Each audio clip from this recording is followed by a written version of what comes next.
Ok, bonjour à toutes et à tous et je remercie le Congrès IFOTES pour leur invitation. Il se trouve qu'ils m'avaient invité sur un sujet et que je vais parler d'un sujet légèrement différent. J'espère qu'ils ne regretteront pas trop cette invitation. Alors, de quoi je vais vous parler? Je vais vous parler d'une expérience de recherche de plusieurs années que j'ai réalisée dans une association de prévention contre le suicide. Je vais l'appeler ici Stop Suicide. Et cette association a plusieurs particularités. Premièrement, elle aide à distance, au moyen du téléphone, au moyen du chat ou encore de la messagerie électronique.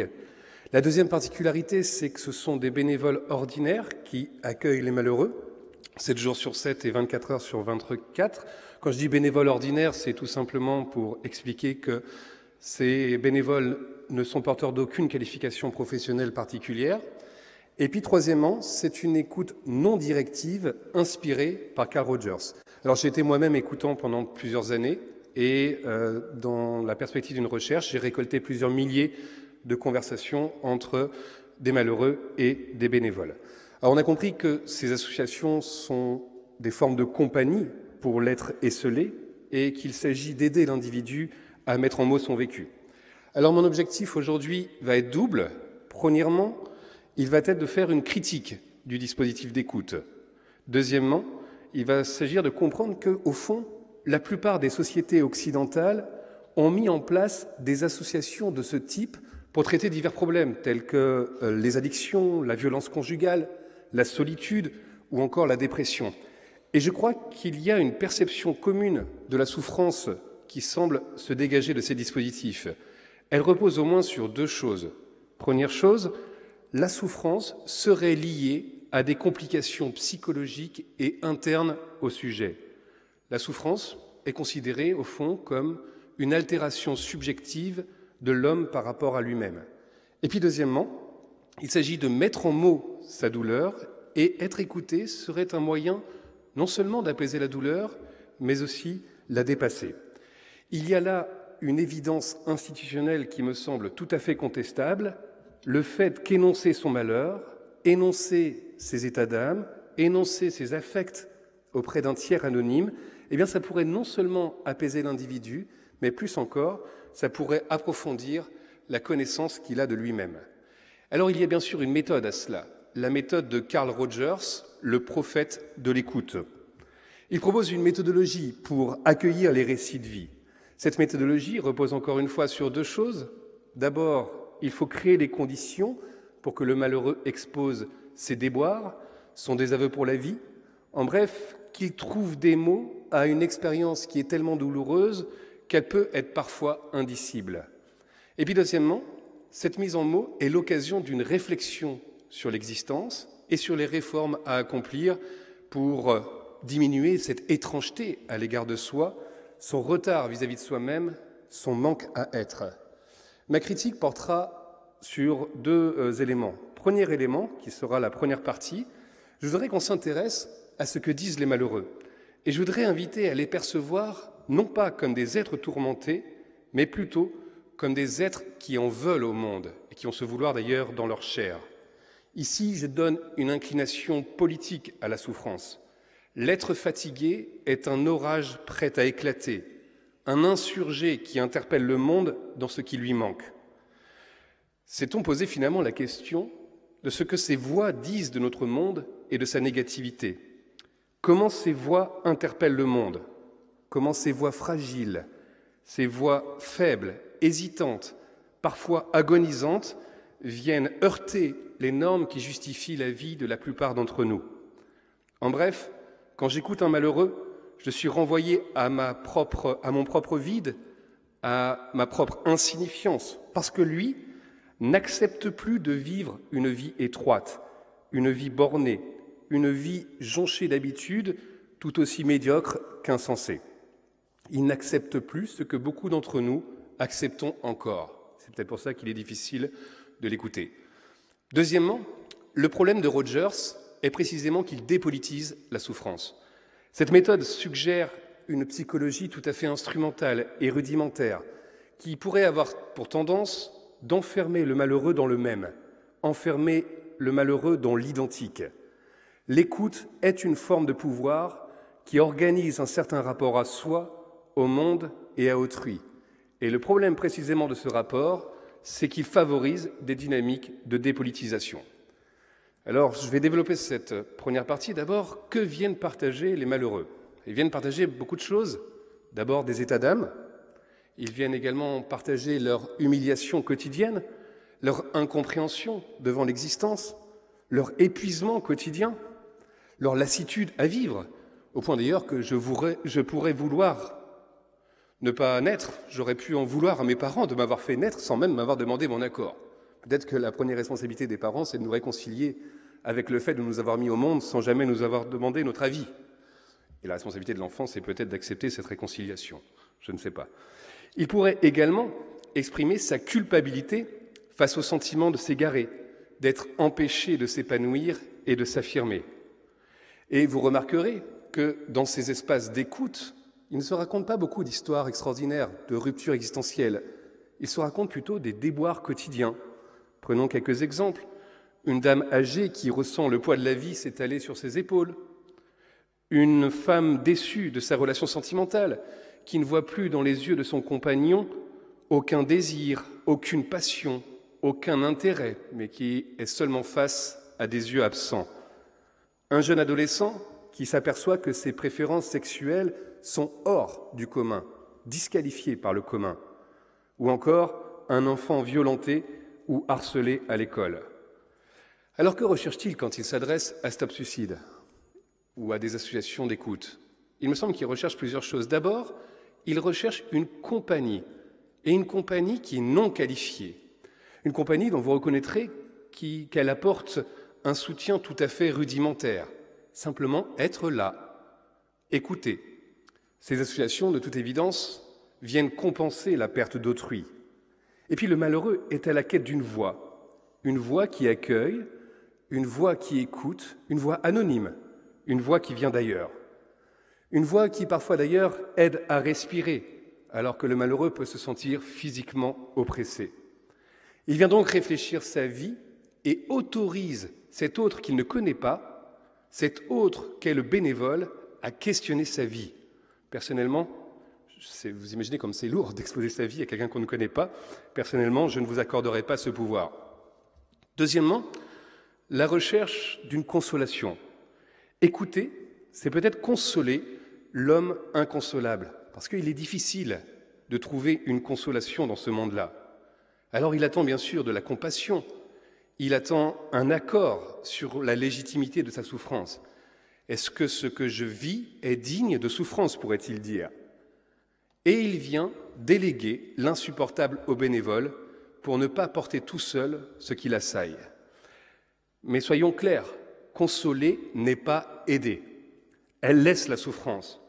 Ce que fait la consolation, c'est qu'elle supprime la souffrance de la souffrance. C'est-à-dire que je souffre de souffrir.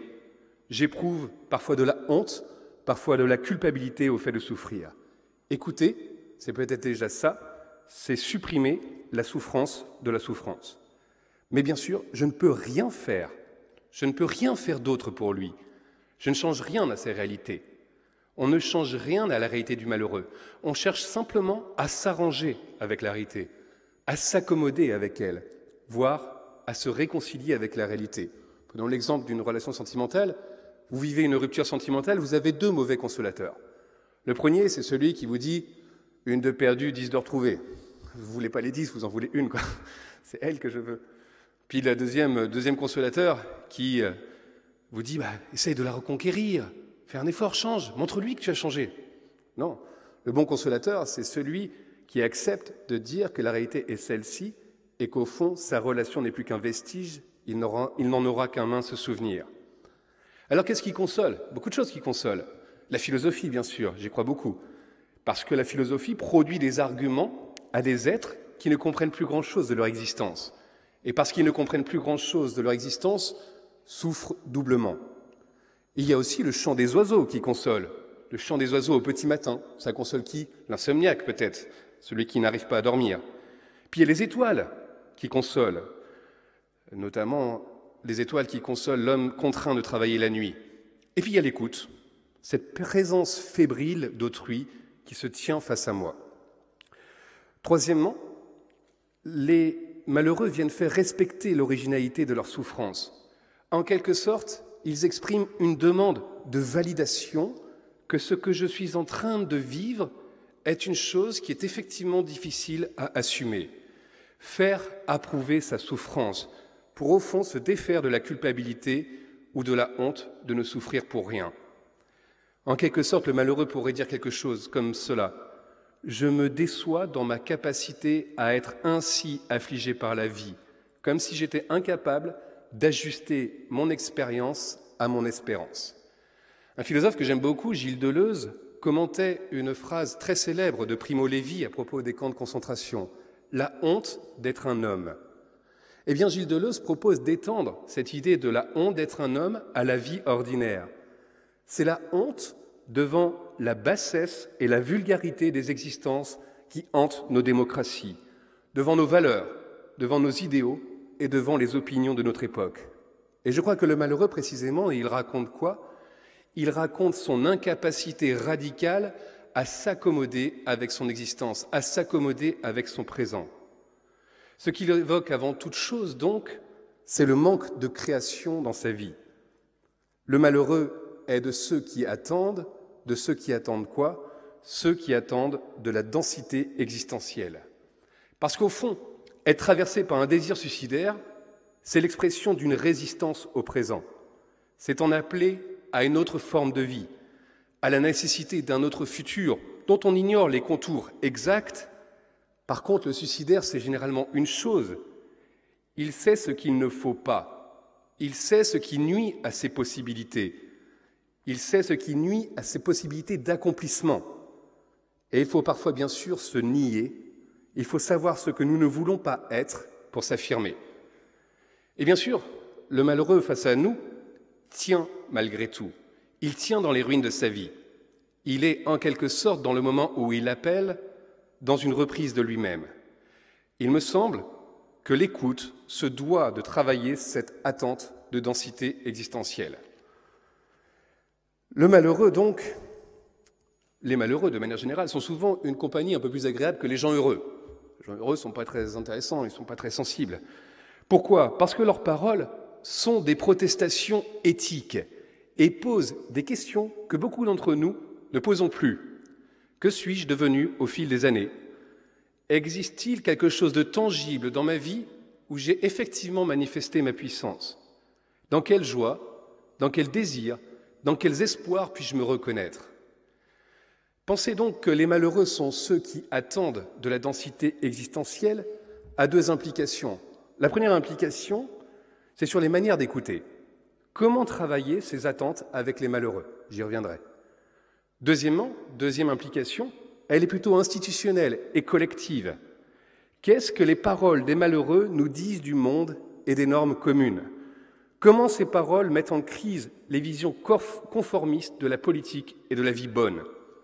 En quoi les malheureux résistent-ils à la réalité ?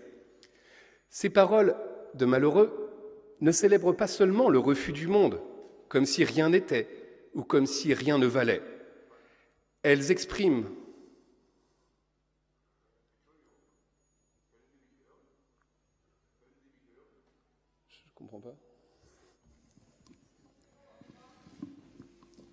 Hallo, so.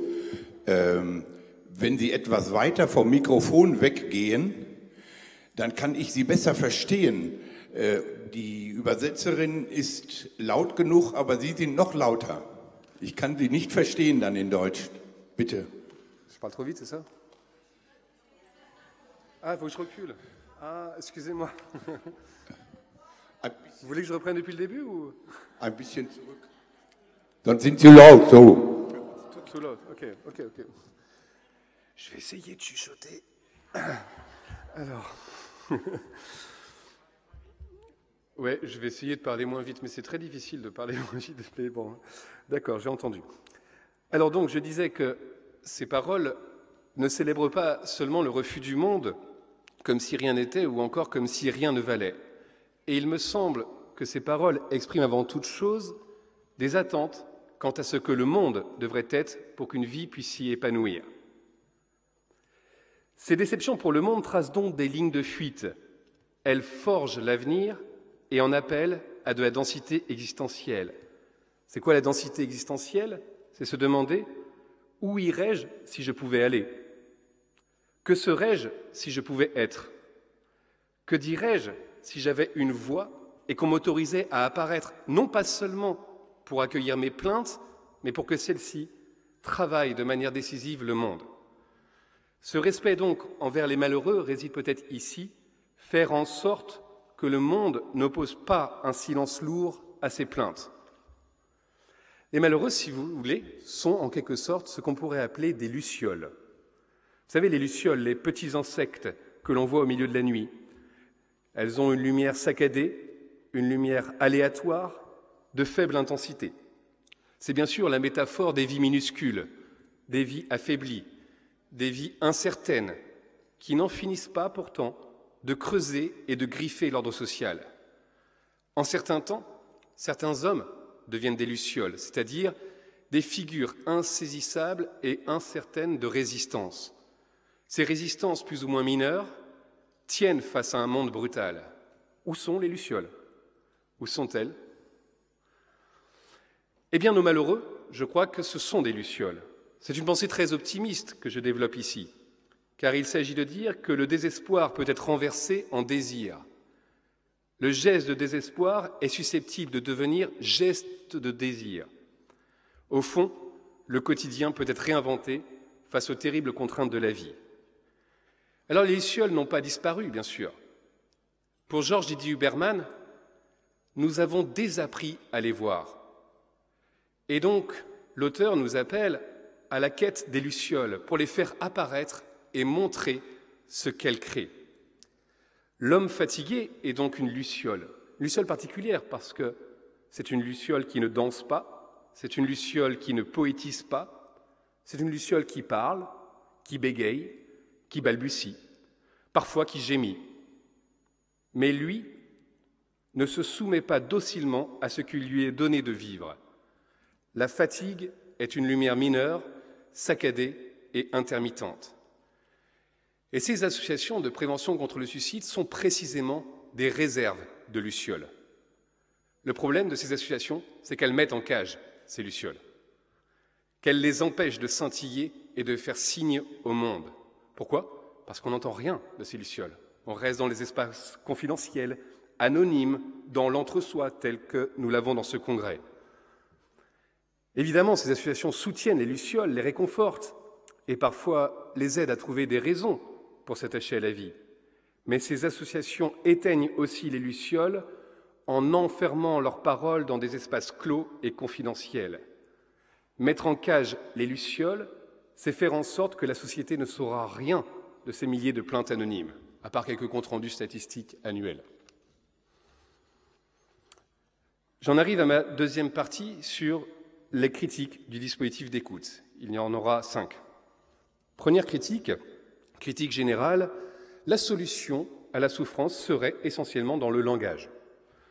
Ça laisse entendre que les mots libèrent, que l'homme pourrait avoir un rapport clair à lui-même, un rapport clair à son intériorité, au fond, qui pourrait se comprendre. Je ne sais pas si dans cette salle, il y a beaucoup de gens qui se comprennent, mais dans le fond, c'est un peu ce que suppose cette méthode.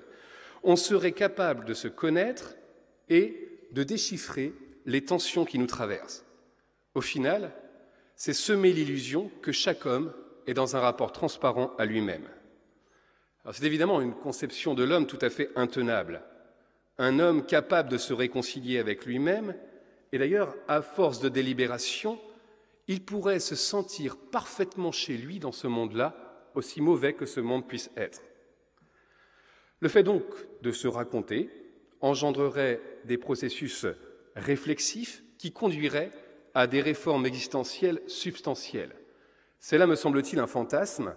C'est le fantasme de l'expressivité du sujet qui n'est autre chose que la figure narcissique d'une individualité puissante qui se réfléchit, qui s'auto-rassure et qui est dans la reprise raisonnée de lui-même.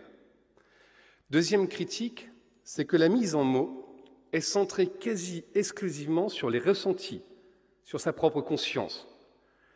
Le malheureux doit dire quoi? Il doit dire ses sensations, il doit dire ses sentiments, il doit dire sa douleur. Les conversations ont tendance à ne se rapporter qu'à l'intériorité de l'individu et à sa trajectoire biographique. L'individu est pensé sans ancrage social et sans ancrage politique. Au fond, cette dimension intime de la souffrance occulte le fait que la vie est évidemment liée à autrui et au monde. Exemple, je vous raconte une rupture sentimentale par excès de jalousie. J'ai rendu à l'autre la vie absolument insupportable. Suis-je jaloux en raison de ma propre histoire biographique, de la relation avec ma mère, quelles ont été mes autres histoires, etc. Ou suis-je jaloux aussi parce que notre contexte social favorise ce genre d'affect?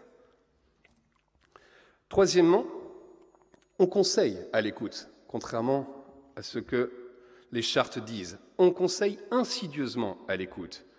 Outre le fait que, la plupart du temps, les bénévoles ont tendance à renvoyer quasi systématiquement les malheureux à des instances autorisées.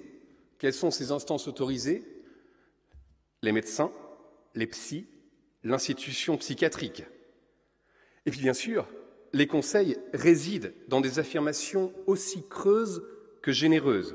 Exemple d'affirmation que l'on entend souvent, « Ayez confiance en vous, prenez soin de vous, faites-vous du bien, vous allez vous en sortir parce que vous êtes forte. » À chaque malheur énoncé, le bénévole resingularise le malheureux comme si la plus haute mission de l'écoute était de remplir un vide. Le risque est de maintenir l'individu enfermé sur lui-même. Alors bien sûr, parfois, il me semble qu'il nous faut déborder les principes de Carl Rogers, qu'il est parfois nécessaire de conseiller. Pensez notamment au cas de figure fréquent selon lequel le malheureux répète inlassablement la même chose. On a l'impression d'être face à une réflexion qui tourne à vide, une espèce d'impasse. Parfois, ces voix qui se répètent pourraient quand même inventer quelque chose sans que l'on s'en aperçoive. Exemple, en proposant des toutes petites réformes.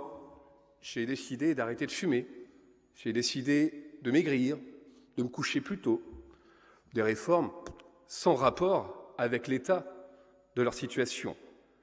Mais ces réformes peuvent non seulement modifier le comportement immédiat du malheureux, mais lui ouvrent aussi à de nouveaux champs de virtualité. Une reprise de soi qui pourrait se traduire par retrouver le souffle, retrouver le goût, retrouver l'odorat, retrouver la sensation d'être posé. Le rôle du bénévole est peut-être de prendre le risque de se tromper et de dire « oui, en effet, cette décision est peut-être importante. » Ici, l'écoute produit des champs de virtualité, le temps cesse d'être subi et l'existence peut bifurquer. Quatrième critique, la tendance à relayer l'affect, l'émotion, le ressenti. Le malheureux, donc, est toujours incité à scruter sa vie intérieure et ses sentiments. En procédant ainsi, la réflexion initiée par le bénévole occulte le fait que la situation vécue des malheureux n'a rien de personnel, mais doit aussi l'essentiel de son origine à un ordre social problématique. Je prends un exemple pour cela, le deuil. Quelqu'un vient parler de son expérience du deuil. Le deuil n'est pas qu'une question d'affect, vous le savez bien.